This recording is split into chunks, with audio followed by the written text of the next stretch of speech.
It's time.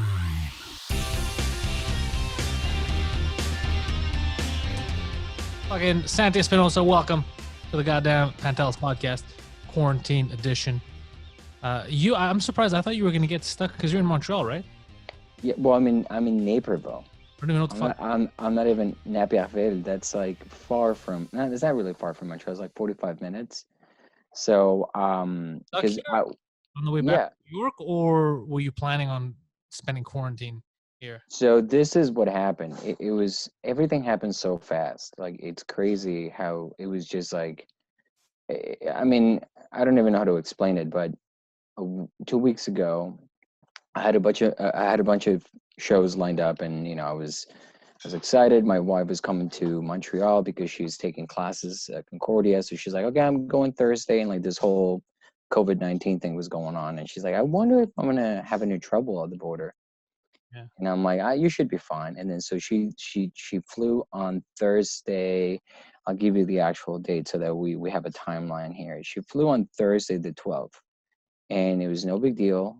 She flew with Air Canada, no big deal. She landed, and then she started texting me throughout the day, like, "Oh my God, this is crazy! This is crazy! Things are getting really bad." And I was like, "Okay, well, let's see what happens." I have shows, like I have It Matters next week. I have the show with the hilarious Colombian Americans at Caroline's. I haven't heard back from the club, so I think everything's going fine. And she's like, "No, you don't understand. Like I've been talking to my mom, and I've been talking to people, and they may actually close." And she was speculating at this point. They may actually close the border, and I'm like, that's not gonna happen. That's crazy.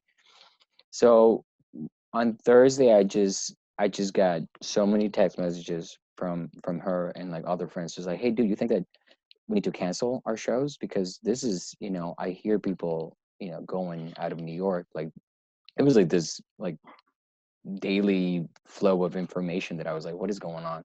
Yeah. So Thursday, we had a conference call. Like it was my wife, her mom, I think it might have been her brother too, and they were like, it was kind of like an intervention with me. They were like, listen, you're in New York. Things are getting pretty bad pretty fast. You should consider driving up to Montreal on tomorrow or Saturday. And I was like, okay, well, I understand you guys are concerned, but I still have a show and I still haven't heard back from the clubs. I can't just go to Montreal. So they're like, okay, well, we're pretty certain those shows are going to get canceled. And I was like, I don't know. So we had kind of it was like a debate between, what they thought and what I thought. And then Friday, everything got canceled Friday. Everything. It was just email after email being like, we're canceling the show, we're canceling the show, we're canceling the show. And I was like, okay, well, I guess that's my cue. I'm going to Canada. But we used to have a place in Montreal, and we don't have a place anymore. We have the place in New York.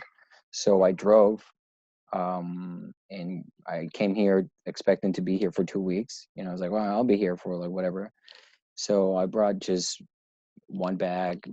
I drove with the cats, and I came here, and then over the weekend it got even crazier. New York started to get more cases and more things, and Oh, New York is gonna get fucked. It's so densely populated. I can't see them surviving this properly. I think they're still gonna eat it.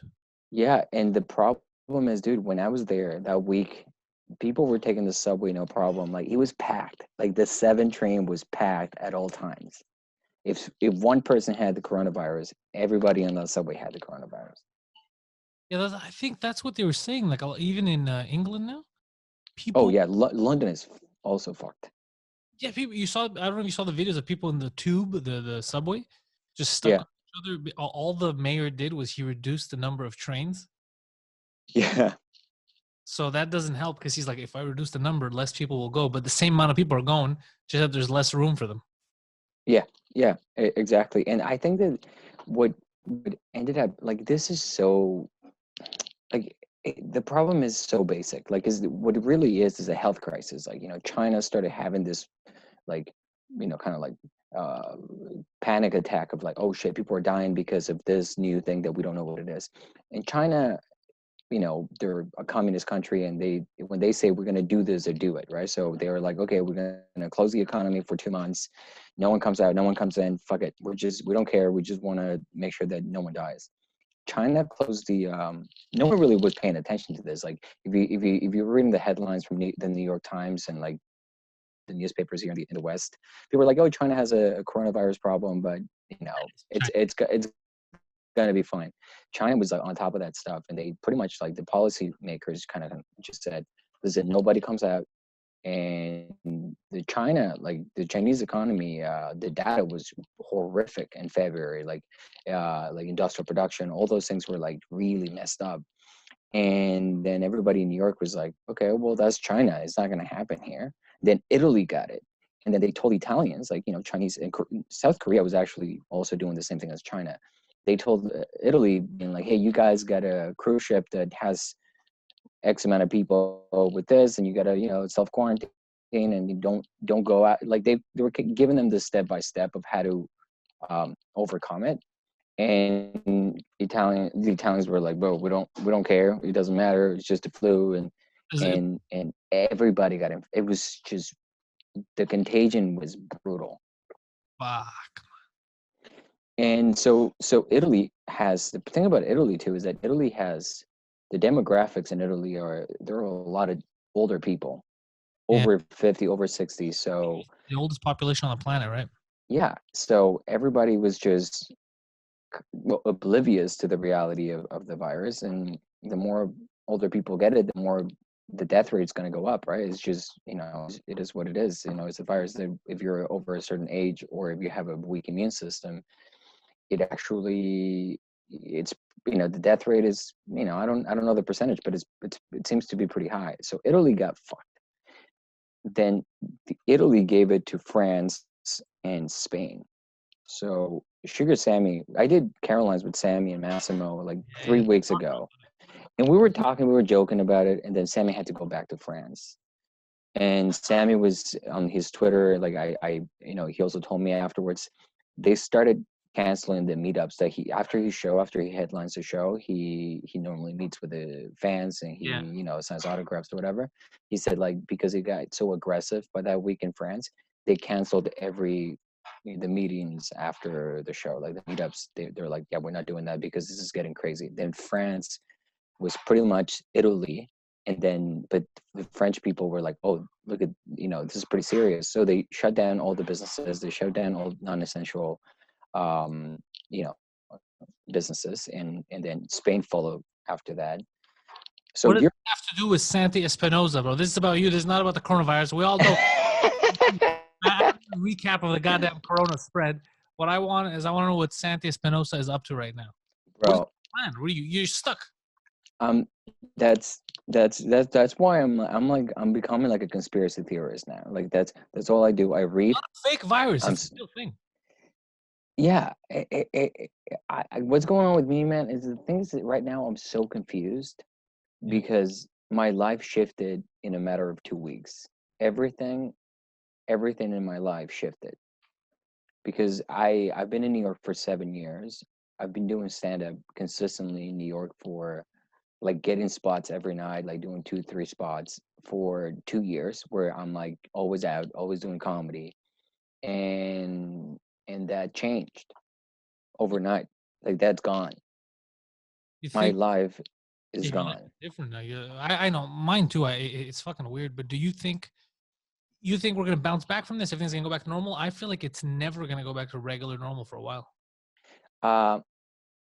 Unfortunately, I agree with you, man. Like, I think that this is going to take a while. Even if we, in like a couple months from now, we get a handle on the whatever they're saying, like flattening the curve, like the death rate goes down, and even if we bounce back economically, and we help the dead people, just slowing down the rate of people dying.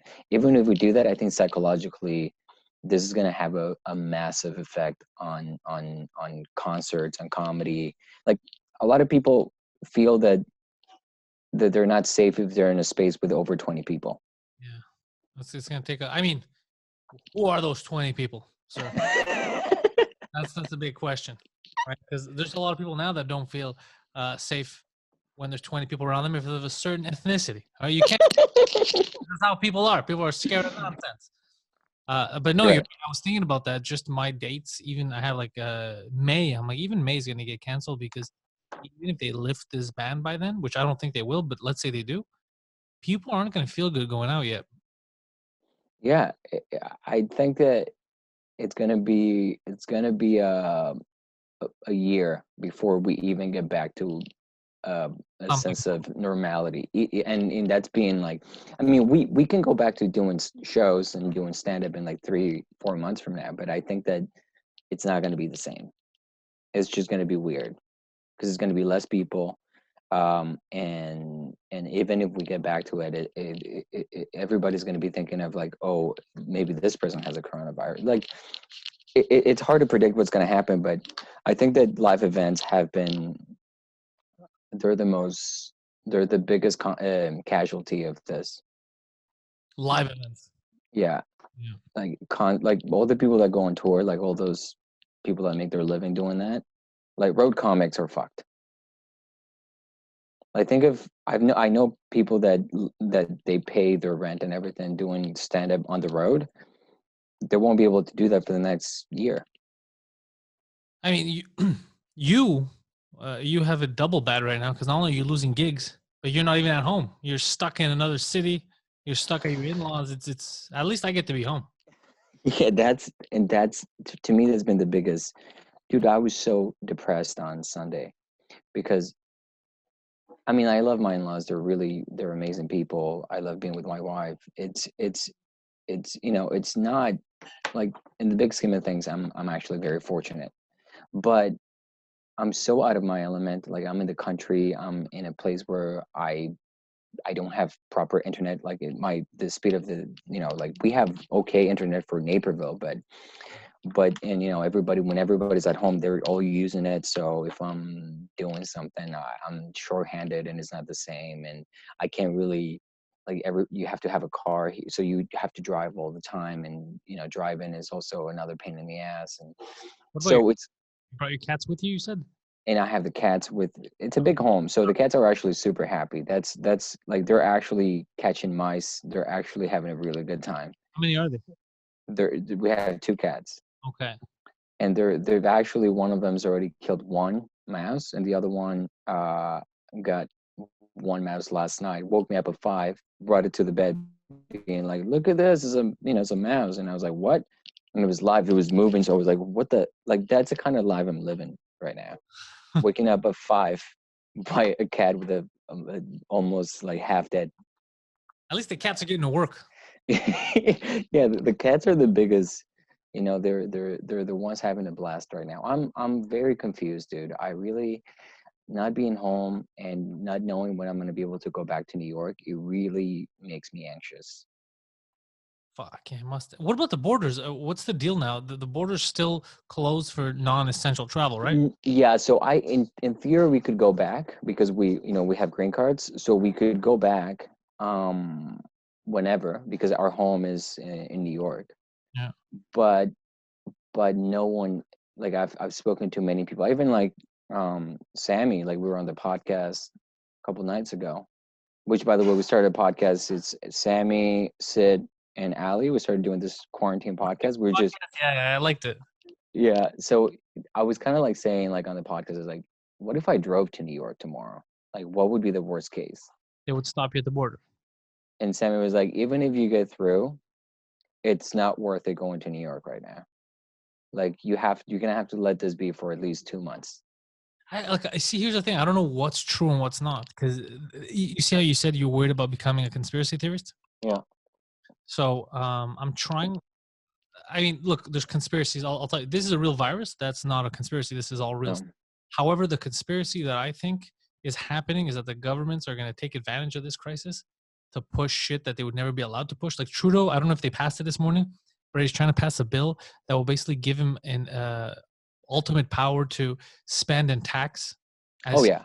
It, which is scary because already these guys don't know how to fucking spend money properly. He's just like this is the liberal party.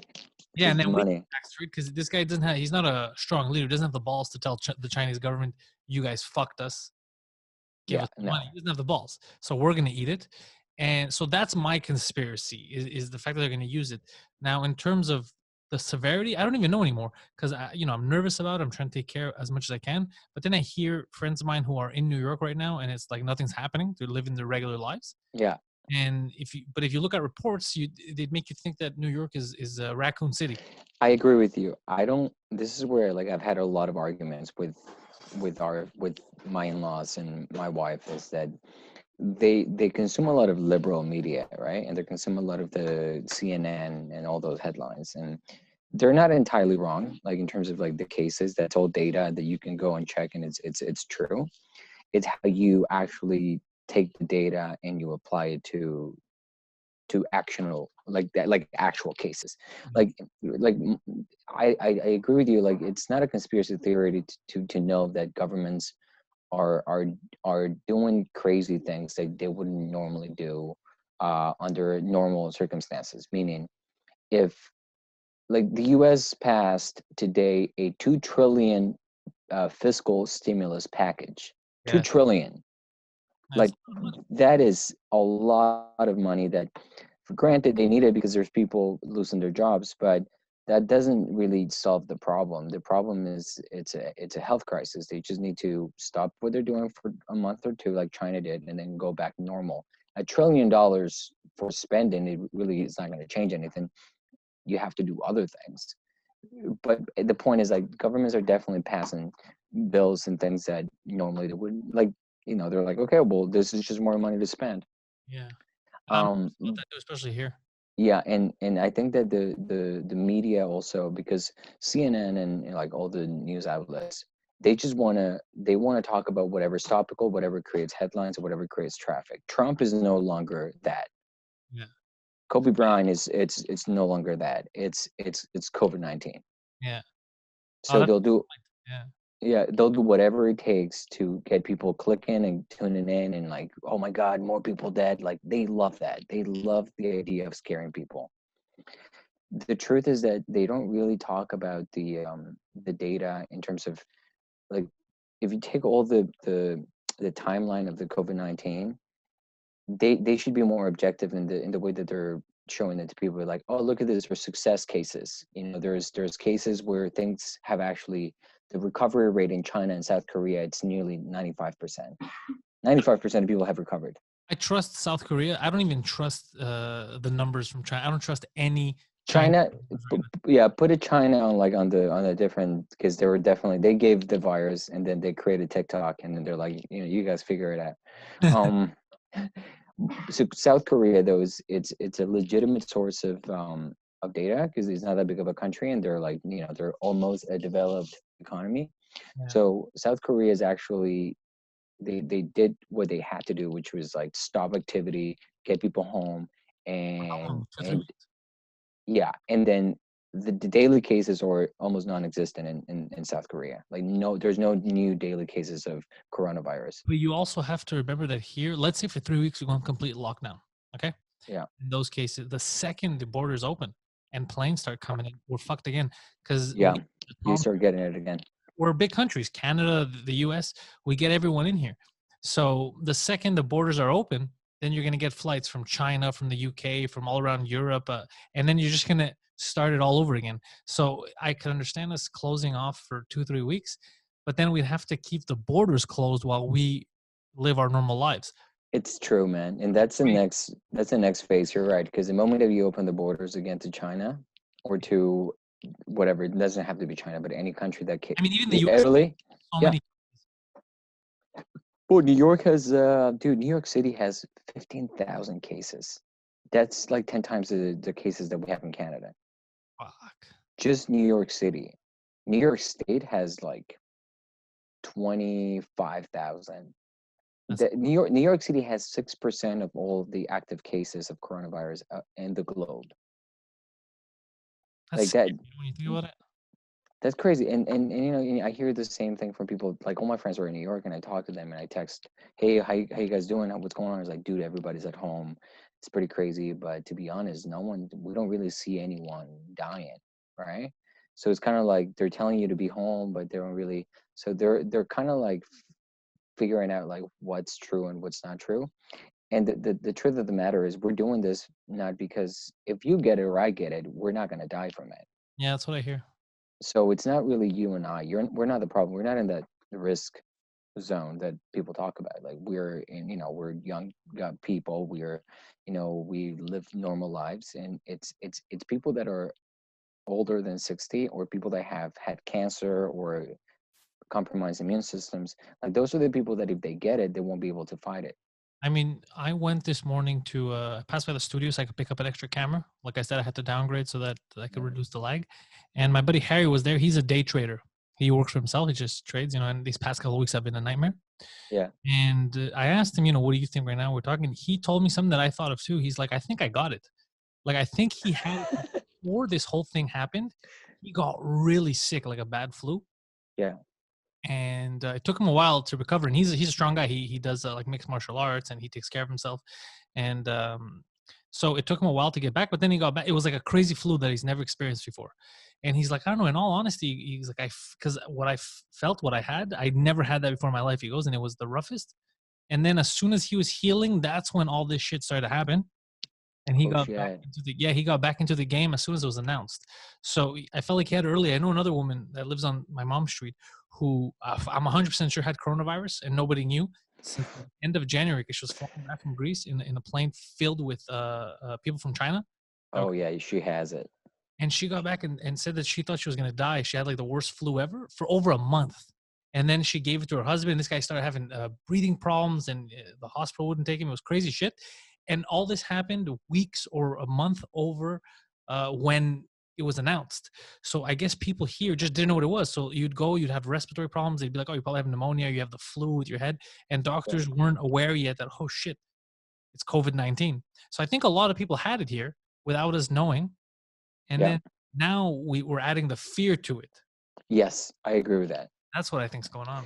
There's two things going on: is the actual spread of the virus, and the fear that we don't know how to fight back. Like, how do you fight? Like, how do you? Because like you and I could be like, listen, there's a lot of fear going on. We still need to do our jobs. We still need to do what we got to do to Survive. To survive. And if you get it, just take care of yourself and go to a hospital. Like, that's what's going to end up happening at the end of the day, right? Like, we're not going to be in lockdown until this is gone, because it's not going to be gone forever. So the way that it was explained to me, it's gonna like a yearly thing. Yes, exactly. It's gonna play in waves. So the way that it was explained to me is that the problem is not we're gonna have it in waves of things. But what the governments, and this is where everybody got panicked, was when they were like, oh shit, we're gonna have like 1 million dead people in the world.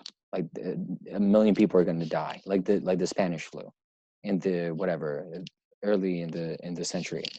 Yeah. Like the Spanish flu killed like 5% of the total population at the time. Yeah, but none of those people knew how to use the internet.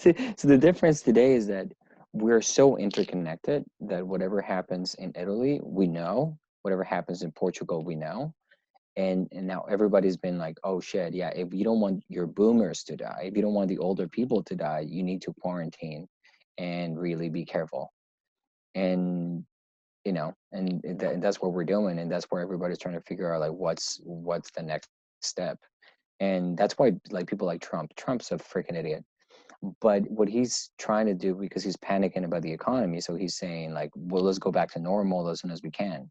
Yeah. Right, which is not a crazy thought if you really like trying to figure out like how do you go back to normal life. But it's like you either go all the way to fixing the problem or you don't, and then you just kill people. I can't see how being in charge of 350 million people, how that's a real thing. And also, how do you expect him or anyone to be able to enforce it's not going to happen the way we wish it's going to happen. What I was wondering more is like, for everyone in different fields, right? They have to kind of adapt. You as a comic, I mean, you were already podcasting before this, but just the fact that you started the quarantine podcast with Sammy, and Ali, and I think Sid's on that too. Yeah. There's some adaptation right there. You're adapting. I mean, you have to stay relevant. You don't want people to forget you because it's going to take us a while to get back to normality. Yeah. What do you think in your, you don't have to be right or wrong in this, but just in your eyes, what do you think is going to happen for comedians? Because I feel like a lot of mediocre or shitty comedians are gonna die out. Yeah. I'm with you. I think. And I don't mean physically, I like actually die. I just mean there's no way they're gonna live this. They can't live through this. Yeah, no, dude, I agree with you so much. I think that shitty or below average comics or people that just started comedy, Fucked. they're not gonna get any, they're not gonna get the I guess what you and I had, which is like practice your jokes, know what a really funny joke is like they're not gonna experience the steps of becoming a stand-up comic. They may go on TikTok and get like millions of views on some random video of them like in the shower with a dog, like, you know what I mean, like they made, but that'll never be stand-up. That'll never be what we love to do. So I think that what's going, like, everybody when this started happening, every comic in New York was like, hey man, so like, do you think I should get on TikTok? Do you think I should start a podcast? You Do get you on think everything. You got to stay relevant at this point. exactly? So everyone I knew was like just being like, hey man, like follow me on TikTok, I'll follow you back. And so then this trend started to happen of comics, bad and good comics, going on social media. And this is what unfortunately it kind of makes me very sad, is that the good stand-up comics may actually be like, because they're not as savvy on social media, Might start they're losing their place. yeah, maybe in the next year or so they may become rusty and a little irrelevant in terms of the consumption of comedy. Like, no one's going to go to the Comedy Cellar for the next whatever 6 to 12 months. So even like, that's Mark Norman, who I'm friends with. He started a web series. He's going to New York, just like interviewing people. Like, he's never done that before, but he's trying to stay relevant. Yeah. And not everybody's going to be able to do that. Like, I know plenty of comics in New York that are super funny, but they don't have the numbers on social media to stay relevant, to make a living, you know? I'm lucky because of podcasting. Dude, you actually, if you think about it, you were the most protected of all comics in Montreal, You think? in Canada, because you have a you have a podcast dynasty, man. You have like 4 different podcasts. You have a huge fan base. You work with Mike. You know, you're a set in terms of comedy right now. Like, you have a setup that like, I'm concerned about my what I'm going to be in comedy, because I started this podcast and I have another podcast, but I'm not really making money on podcasts. Like, Yeah. I'm not getting those views on YouTube. I don't have a million people on Instagram or YouTube. So, I don't know, like, it's going to be tough. It's gonna be tough for a lot of people. I actually, while you mentioned that, I'm not gonna do it now. I'll cut it up later. But I got to read new ads for this show. Gambling's away. Online casinos are a thing. So I'll do it separately and I'll just splice it in. You think I didn't notice that there's no NBA, there's no NHL, no soccer internationally or Champions League? I noticed. You know who else noticed? The people over at MyBookie. Yeah, they noticed, and they say if you need to stay sane and entertained, they want to remind you that they have an online casino. The good people over at MyBook have your favorite games like blackjack, roulette, slots, war, and even more. It doesn't matter whether you're out on the front lines right now or if you're quarantined at home. The fun doesn't have to come to an end if you head over to mybookie.ag. If video poker is not really your thing, they have a 24-hour live casino with real dealers, professional dealers at their tables, and they're live on the site. And if your favorite squad is sidelined in the NBA, they've partnered up with giant esports affiliates, all right? And they're streaming NBA 2K20 games that you could bet on. Even politics, political bets. You're a MAGA guy, you're whatever the hell Joe Biden is guy, you could bet on all of their antics right now. over at mybookie.ag. Go to mybookie.ag, use promo code Pantelis for a 150% bonus on your first casino deposit.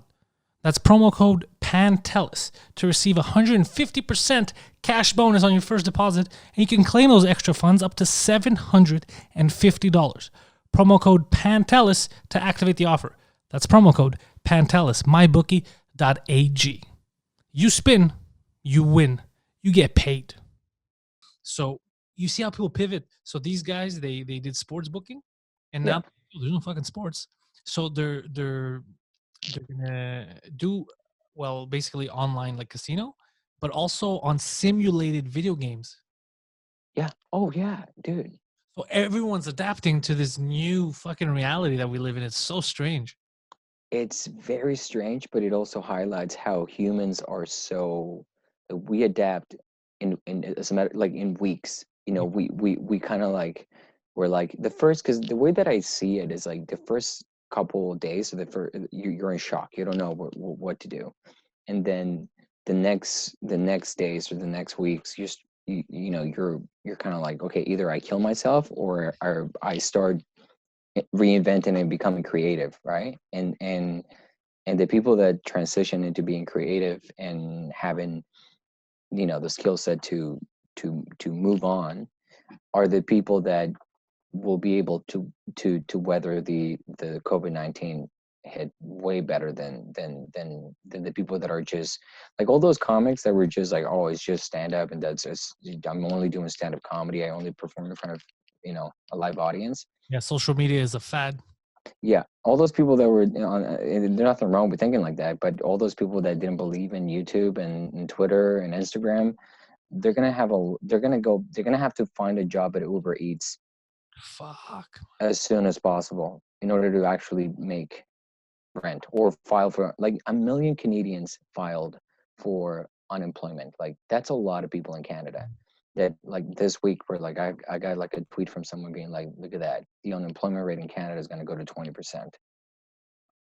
Fuck. Yeah, And because crazy is even like for me, 'cause I was calculating like this month it was supposed to be a very good month for me in terms of shows and money, mhm, and I got fucked, you know.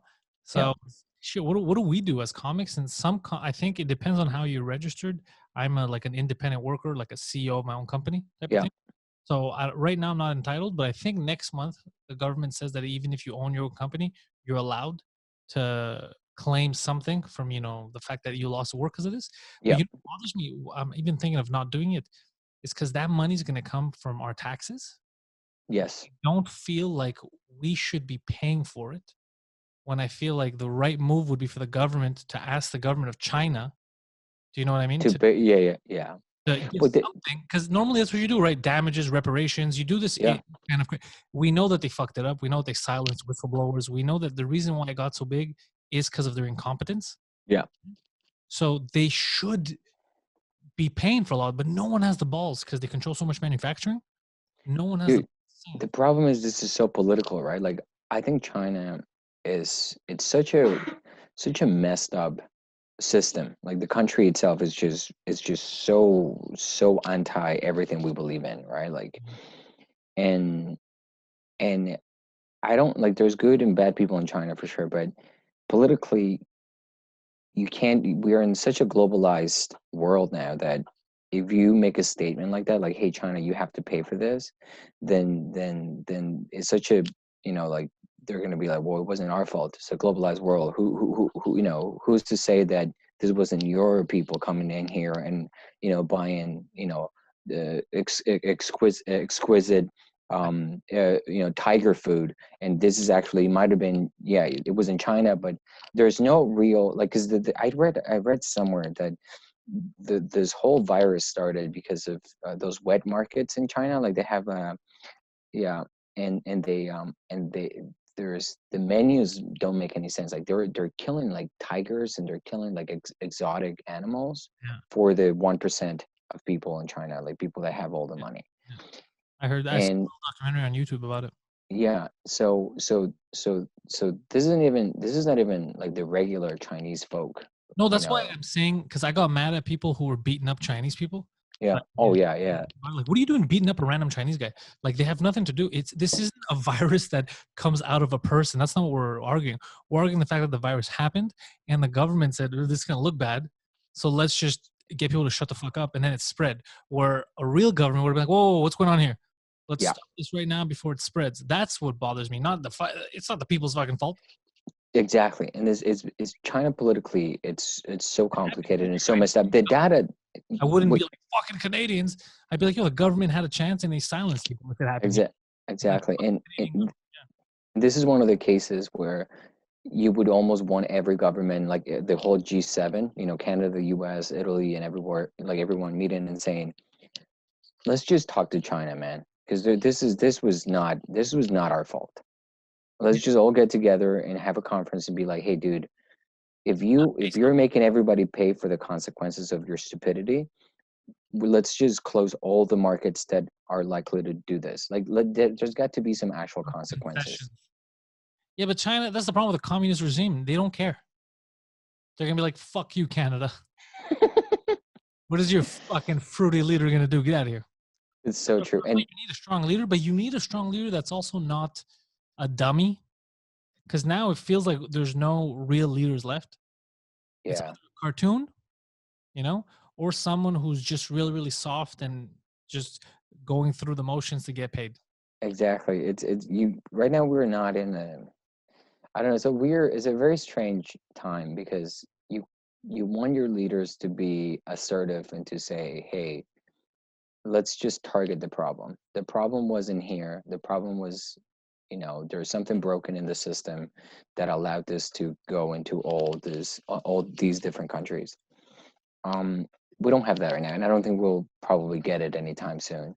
But the thing is, like, think of China as the economy that made so much money in the 2000s, like 2000 whatever, when they were going through the entire industrial, like they were manufacturing everything. Everything was made in China, right? And they made so much money, they had so much cash that what they started doing is buying real estate in New York, in Ontario, in well Toronto, and Vancouver. Like most of the, like, Canada has so many Chinese investors in their housing market, and New York is the same thing. They could collapse it. Yeah, so they don't want to be like, hey, China, fuck you, because then if they take their money out of the housing market, Yeah. we're also, you know what I mean? Like, there are so many layers to this. There are so many political ties to What this. I'm saying. I see it as, and this is something I used to think was ridiculous, but I finally started seeing, because of all this, why it's beneficial to build shit in your own country. And I was looking at the arguments, right? Everyone's argument used to be, well, if you think paying $1,000 for a phone is bad now, if we build it here, you'd end up paying 5,000, right?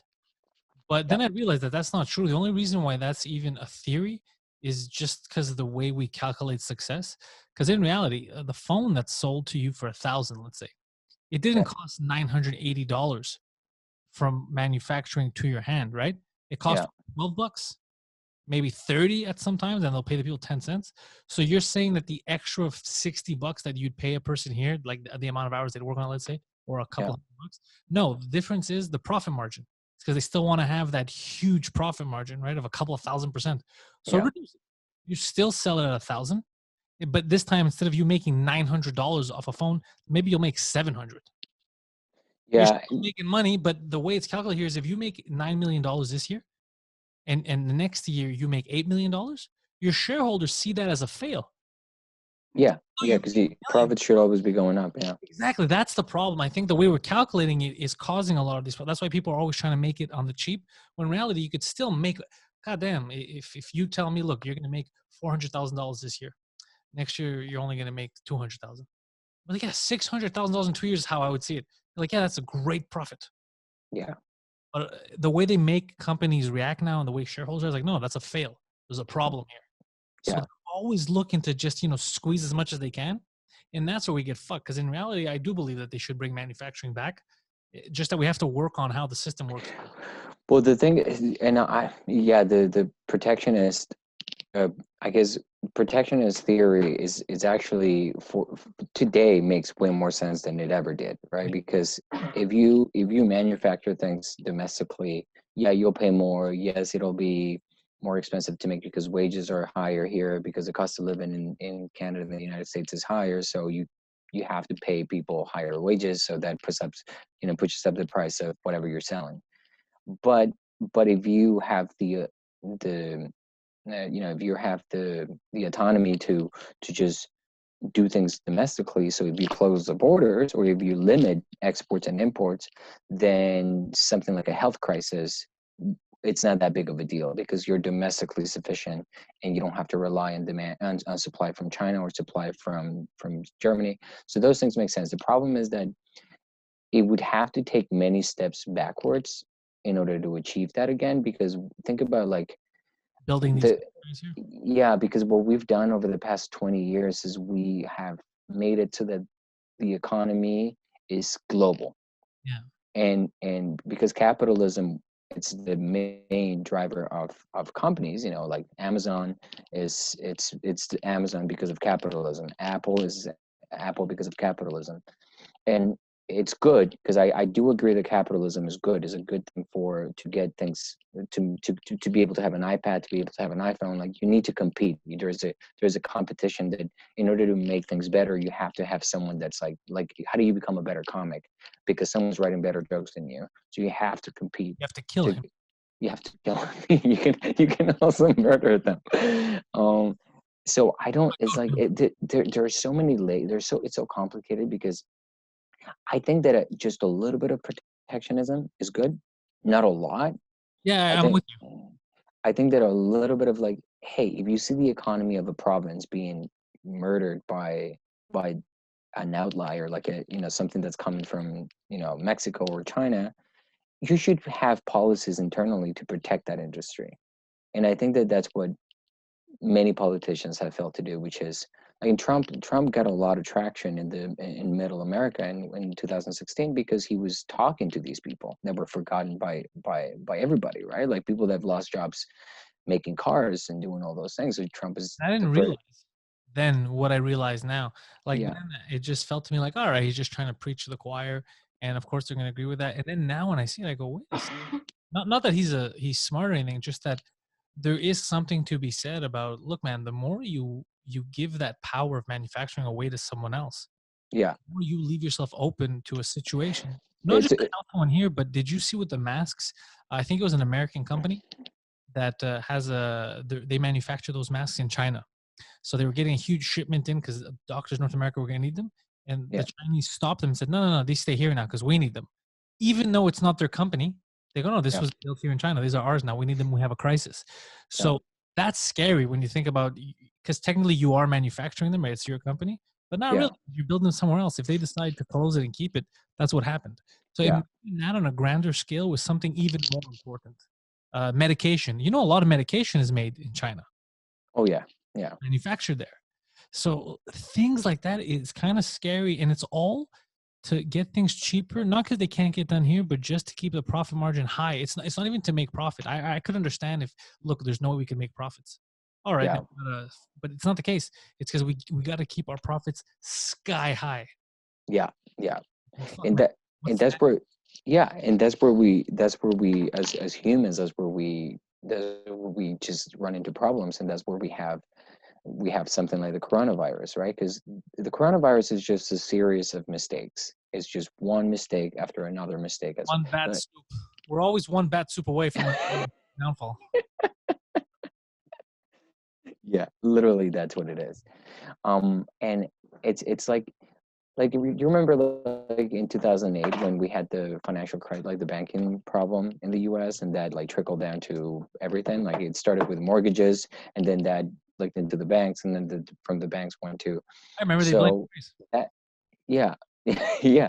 So that opened up a can of worms that we never talked about before, because it was the first time ever in the history of the modern economy that a problem in the United States could affect everybody, Yeah. because everybody had loans and everybody had assets in U.S. banks. So the people in Canada, they're like, "Oh shit, I have a bunch of assets in the U.S. What does it mean for me?" Swiss investors were like, "Oh my god." So it was the first time ever in history where you have a domestic problem in the United States affecting everybody the difference is that it wasn't a health crisis, so you can stop it with money. Yeah. So the Federal Reserve came in and said, "Oh, we just print more money, right?" You're gonna spend pay for it anyway. What do we care? Yeah, it's like, "Oh, this is easy, guys. Why? Let's go for lunch at 3. Like, we can just print more money. Brilliant, print more money." It was the easiest thing to do. Now people There's die. Yeah. So the difference with this is that it's a problem in China that got exported to everybody. But the problem is that you can't really solve things like this with money. It's Well, yeah, in theory you could. You could build up hospitals, but that takes years. yeah, unless you're Chinese, you saw how fast they built those hospitals. God damn. They But even had that loaded.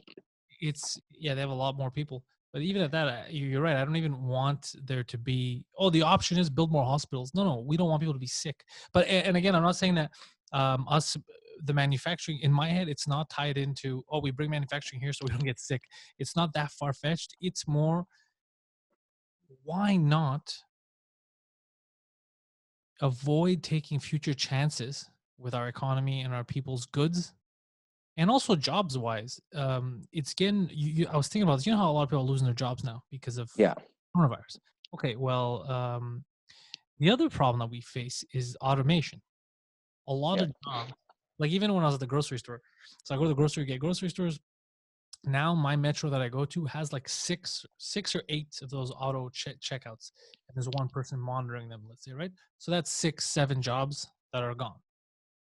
And that's in its infancy. They give you the option where you could get a thing where you walk in and you scan all your items as you're putting them in the cart, and then when you get out you don't need to scan them again. You just pay with your credit card. They're all already scanned for you. So Really? that's going to eliminate baggers, everything, because you come in with your own bags and do that, right? So slowly we're moving to a place where a lot of these people, and by these people I just mean anyone in a field that's getting automated, Yeah. have to find a new job, a new field to get into, right? New expertise to learn you don't know. So if all our manufacturing, all the stuff that we need, all the stuff that we use every day isn't even made here, what is everyone going to do? What useful jobs are going to be out there since we're automating everything? You know, Yeah. it's fucking scary Yeah. because people are like, oh, well, it's cheaper and it will make more profits. But the thing is, we're going to get to a point where you can't even sell your fucking products because no one's working to make money to buy these products. And then that's where the theory comes in of people saying like in the States, like Andrew Yang and, a universal basic income. Yeah. Basically, give people fake money so that they could stimulate it, they could just buy stuff. But think about a society where you don't really work. 90% of it is automated. Some Yeah. people work, but most don't. And they just Yeah. collect credits. And what that's a weird, we start becoming inhuman after that. It's gonna be a weird fucking society. Yeah, and dude, everything you're saying is kind of scary. It just brings, flashbacks of watching Terminator. It's like it's kind of like the machines are taking over and we're become useless as humans. And the truth is that all those things are very scary, but you can view them as something that's negative, like they're making people, like they're taking people's jobs, or you can also view it in like, I mean, I'm split in between, right? Like, you should have a middle ground of like good things in terms of technology, and like you still keep the dummies employed doing things that are normal, but you can also I'm with you. provide. I'm in the middle because I do want innovation, obviously. Yeah. But I you don't want people to starve for it. Yeah, and that's where like you need to understand, like, you can't you for if profit margins are so important to you that you want to cut costs, and you want to automate every job. Like, Metro has so many self-check-in or checkout machines now because they are saving so much money on the people at the counters, right? Health But benefits, yeah, all that stuff. Yeah.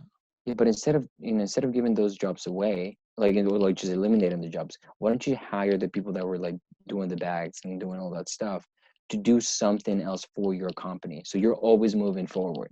Well, I'm with you on that, but there's going to be a maximum limit of jobs available at a company, which is understandable. Yeah, But then if every company manufactures a way, you're reducing the amount of options someone could have, I right? agree with you. Yeah, At least back in the day, you'd be like, you know what? I'll go to a factory. I'll work. Because now I'm thinking, I always think worst case scenario because I'm crazy.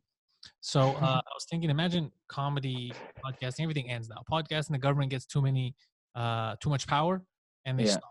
You know, like Trudeau's like, I don't want this fucking Greek guy talking shit about me anymore. No more podcasting.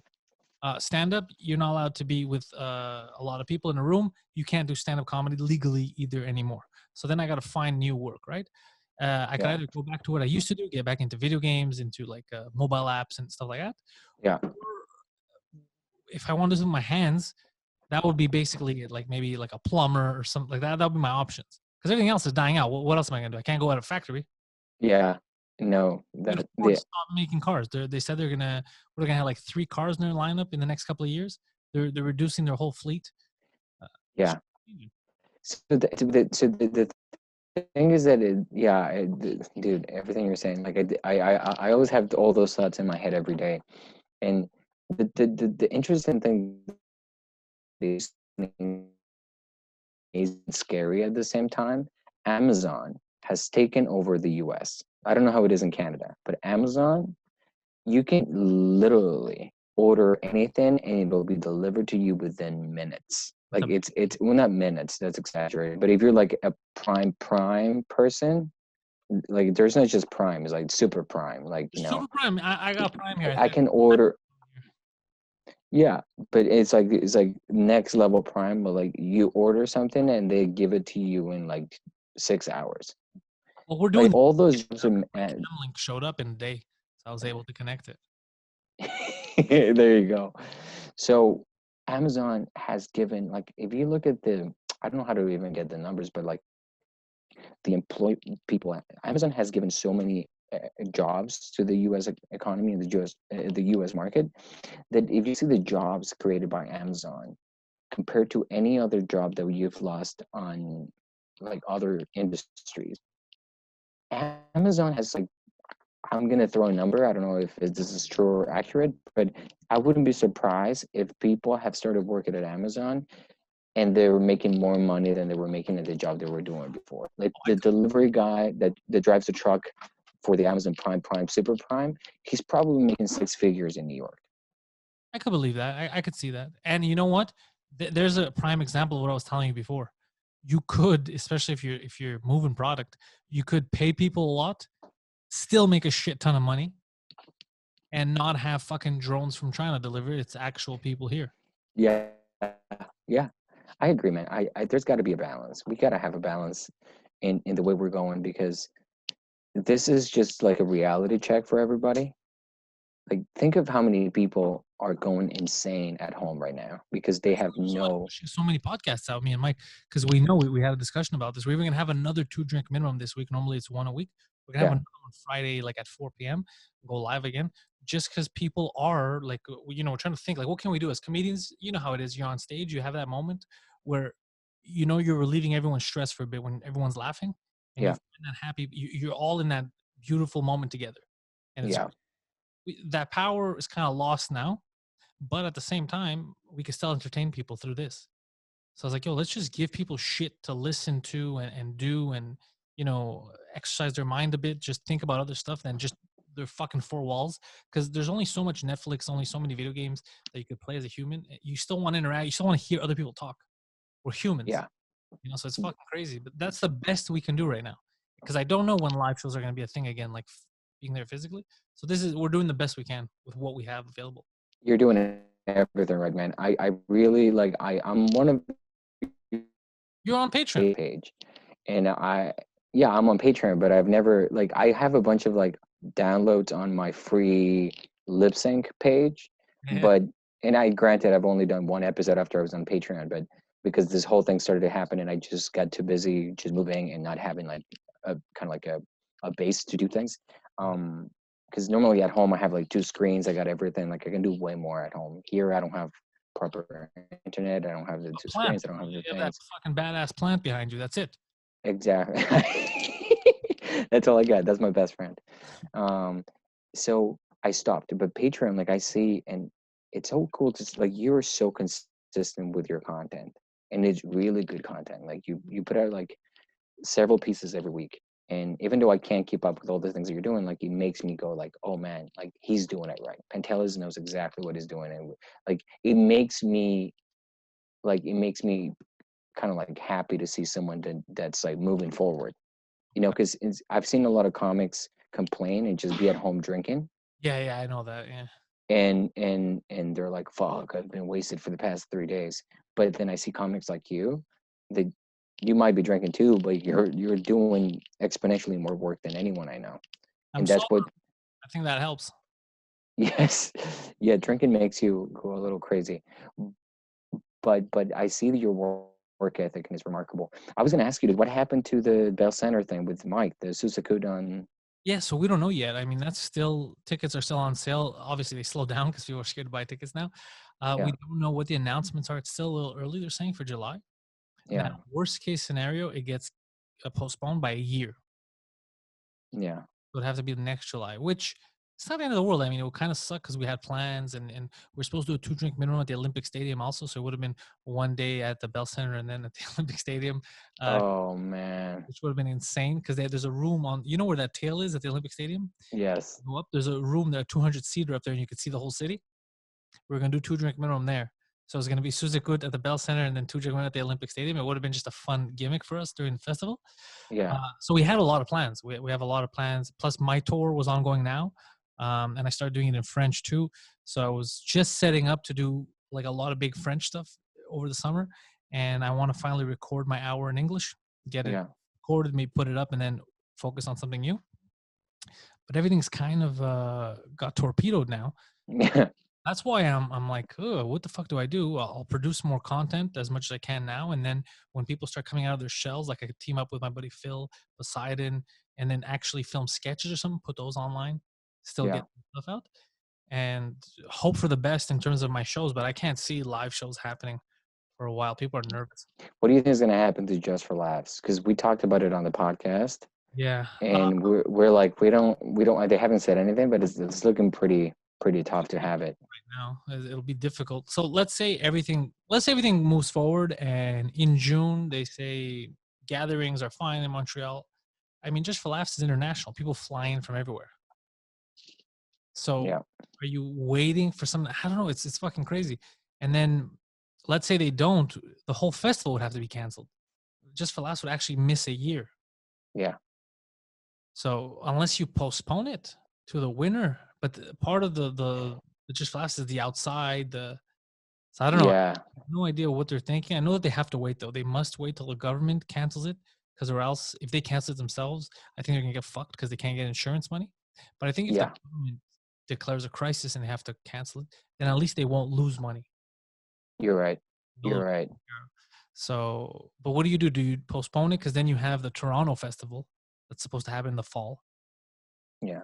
So, but yeah, maybe they'll postpone it and just do big shows inside and none of the outdoor shows, or they'll do some outdoor snow shit. Who knows? It's But it's it's crazy. It's unprecedented. yeah, because I asked that question to Sammy because I was like, all his shows, he's doing shows in Quebec, but he's saying like I'm not going to be back until like probably May. And the thing about Just for Laughs is that think of like the NBA, like every professional sport, NBA, baseball, soccer, like everything's canceled. Yeah. Like there's no Premier League, there's no, there's nothing, and it's canceled for the foreseeable future.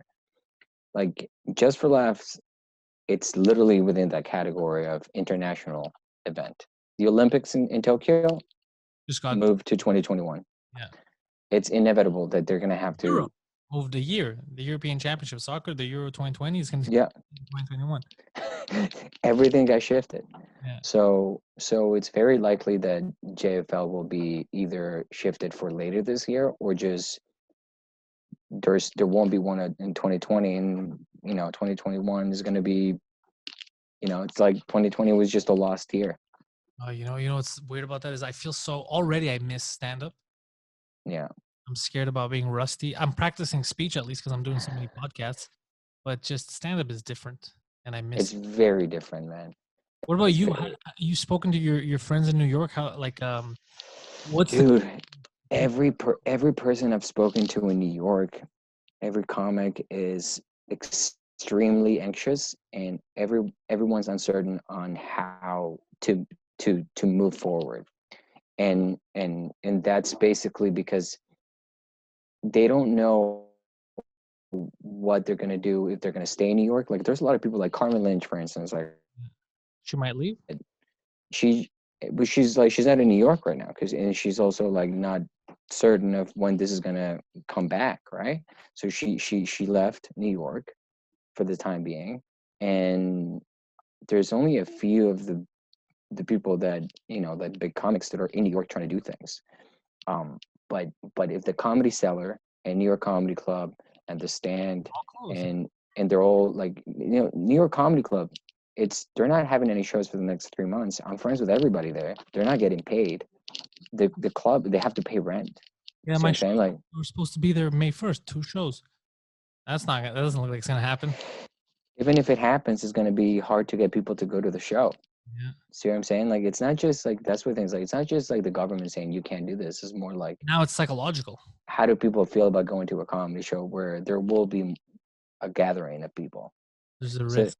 there's a risk, and even if things are, as you said, we get back to normal, I think that for stand up is going to be a lot of just empty shows. Like maybe like a show with 10 people is like every show is going to feel like an open mic.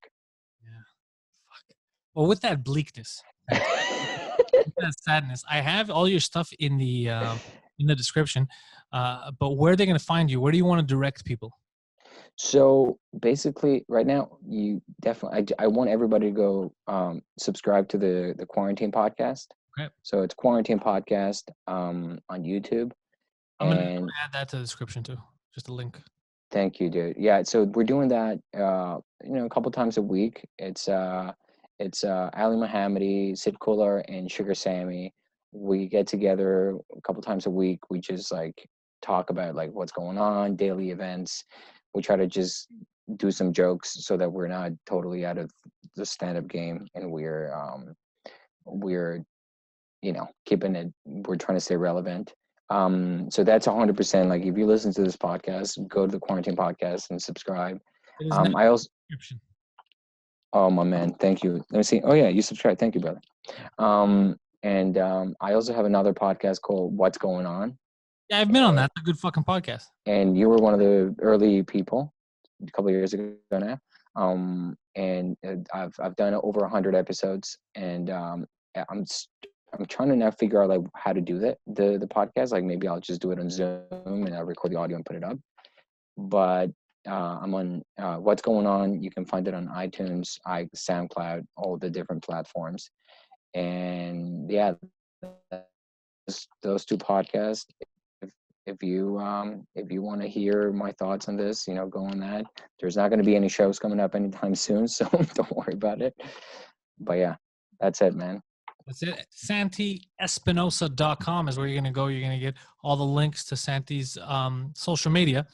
And normally he's not this bleak. Normally Santi's one of the happiest go-lucky dudes I know. But imagine if you're stuck in quarantine with your in-laws. You didn't plan to do it. He's got the cats with him. It's fucking crazy. All right. He's as positive as someone could be in that goddamn situation. So thank you. And Santi, as soon as all this shit blows over, or at least when you're ready, you're going to come to the real studio. We're going to have a real fucking podcast, like real human beings. Because a lot of people are starting their podcast now like this. So they think like, oh, this is great. This is what, nah. For me, all right, peasants, this is what you think a podcast. I got a state-of-the-art studio that I built, all right? So that's where the podcast can take place. These are just quarantine. These are just to keep people from going crazy, all right? Oh, dude. Second this blows over, you come in the studio, you're going to get the star treatment where Poseidon comes in, gives you coffee, water, that's the podcast. Oh, brother, I can't wait for that, man. I really appreciate you having me, man. And this is definitely the highlight of my week, man. Thank you for fucking joining, dude. This was a goddamn pleasure. And hopefully you get some subs on the Quarantine Podcast. I think you guys are all funny motherfuckers. And thank you, bro. Thank you. And thanks everyone who watched this.